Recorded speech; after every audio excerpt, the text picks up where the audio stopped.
నమస్తే శ్రీమాత్రే నమః శ్రీ గురుభ్యో నమః.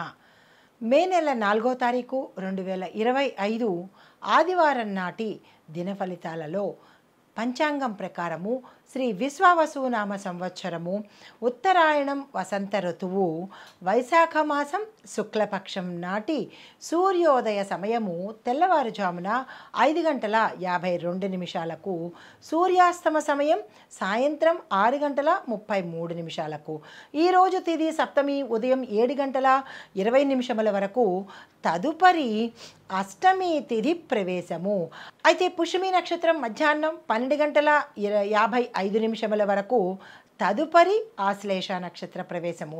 అయితే ఈరోజు వర్జము రాత్రి 2:17 నుంచి తెల్లవారుజామున 3:57 వరకు. దుర్ముహూర్త సమయము సాయంత్రం 4:51 నుంచి సాయంత్రం 5:42 వరకు. రాహుకాల సమయం సాయంత్రం 4:58 నుంచి సాయంత్రం 6:33 వరకు. అయితే యమగండ కాలము మధ్యాహ్నం 12:13 నుంచి మధ్యాహ్నం 1:48 వరకు. బ్రహ్మముహూర్త సమయం తెల్లవారుజామున 4:16 నుంచి తెల్లవారి 5:04 వరకు. అమృత గడియలు ఉదయం 6:23 నుంచి ఉదయం 8 వరకు. అయితే అభిజిత్ ముహూర్తం మధ్యాహ్నం 11:47 నుంచి మధ్యాహ్నం 12:38 వరకు. తదుపరి రాశి మకర రాశి. మకర రాశిలో ఉండే విద్యార్థులకు చూసుకున్నట్టయితే విజయం కొద్దీ మీరు కృషితోనే ముందుకు వెళ్ళే అవకాశం కనబడుతోంది. పట్టుదలను మాత్రము అస్సలు వదలకండి. మీ యొక్క కృషి పట్టుదలతోనే మీరు ముందుకు వెళ్తారు.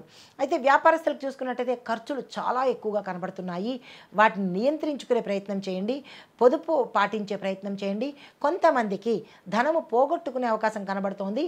దాన్ని బట్టి అంటే పోగొట్టుకోవడం అంటే దొంగతనం అని కాదు, అనవసరమైన ఖర్చులు పెట్టి పోగొట్టుకునే అవకాశం కనబడుతోంది. రూపాయి దగ్గర 100 రూపాయలు పెట్టే అవకాశం వస్తోంది. దాన్ని జాగ్రత్తగా ఎక్కడ ఎంత పెట్టాలో సమయానుకూలంగా అంతనే ఖర్చు పెట్టే ప్రయత్నం చేసుకోండి. అయితే ఆరోగ్యపరంగా చూసుకున్నట్టయితే మానసిక అలసట, మైండ్ఫుల్నెస్తో ప్రాక్టీస్ అంటే మానసిక అస్వస్థత ఎక్కువగా ఉంటుంది. మీరు దాన్ని లైట్గా తీసుకుని ప్రాక్టీస్ చేయగలిగితే ధ్యానం కానీ యోగా కానీ లేదా కామ్గా కూర్చోవడం కానీ ఇలాంటివి చేసినట్టయితే కనుక స్ట్రెస్ తగ్గించుకునే అవకాశం కనబడుతుంది. అయితే కుటుంబపరంగా చూసినట్టయితే ఎలా ఉందంటే కుటుంబంలో అన్యోన్యమైన వాతావరణము, దూరమైన వారు తిరిగి దగ్గర కావడము ఇట్లాంటివి గోచరిస్తున్నాయి. మీకు చెప్పదగిన పరిహారము శని భగవానుడికి పూజ చేసుకోండి. శని సంబంధిత ఆలయ దర్శనం తప్పనిసరిగా చేసుకోండి. తదుపరి రాశి కుంభరాశి. కుంభరాశిలో ఉండే విద్యార్థులకు కొత్త కోర్సులు నేర్చుకోవడానికి, కొత్తగా ఏదైనా చదవడానికి లేదా విదేశాలు వెళ్ళడానికి ఇలా మీరు ఏదైనా కొత్తగా ప్రయత్నాలు చేసినట్టయితే అవి సక్సెస్ అయ్యే అవకాశం ఈరోజు కనబడుతోంది. ఆ దిశగా ప్రయత్నం చేసుకోండి.